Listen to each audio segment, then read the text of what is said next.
because we are going to be leading a revolution in Congress, and that is to put a referendum on the Democrat Party, a referendum through investigations and accountability. Joe Biden and his family will be a top target, and so will the CDC, the FBI, the Department of Justice, the Department of Education, Homeland Security, and many other federal government entities that have abused power and have done so much damage to our country. And it's time to starting in January of 2023.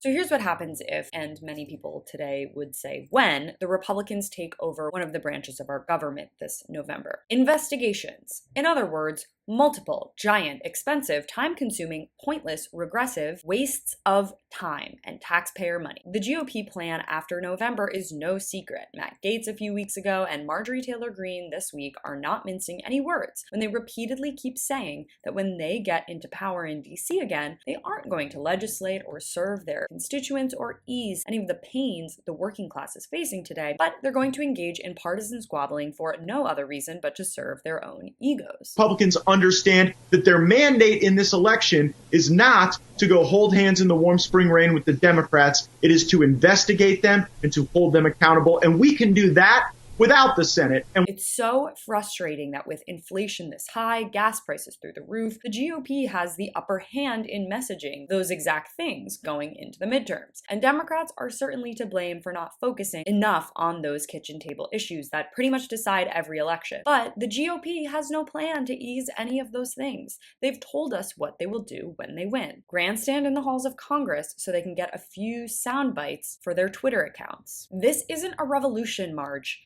Disagreement with the other side is called politics. And guess what? You signed up for it. And if you're doing the job you swore to do, you're going to work through those disagreements to come out with laws and ideas to help your people. And if you thought the plan stopped at investigations and panels and testimonies, oh no, there's more. This is the man that lost to the Taliban and armed them with $85 billion American taxpayer of military equipment and weapons. Joe Biden is the president of the United States that is currently losing a war to Russia in Ukraine, while they funnel nearly $100 billion American taxpayer dollars. Impeaching Joe Biden for aiding Ukraine against Russia. And look, I'm no fan of the blind checks we are sending to Ukraine and think that we need a more robust anti-war campaign in this country to push back against the military-industrial complex. But the answer is not an impeachment process. First off, you won't get the votes. You know that. It's crazy to think that the war in Ukraine is what she's using to justify an impeachment process.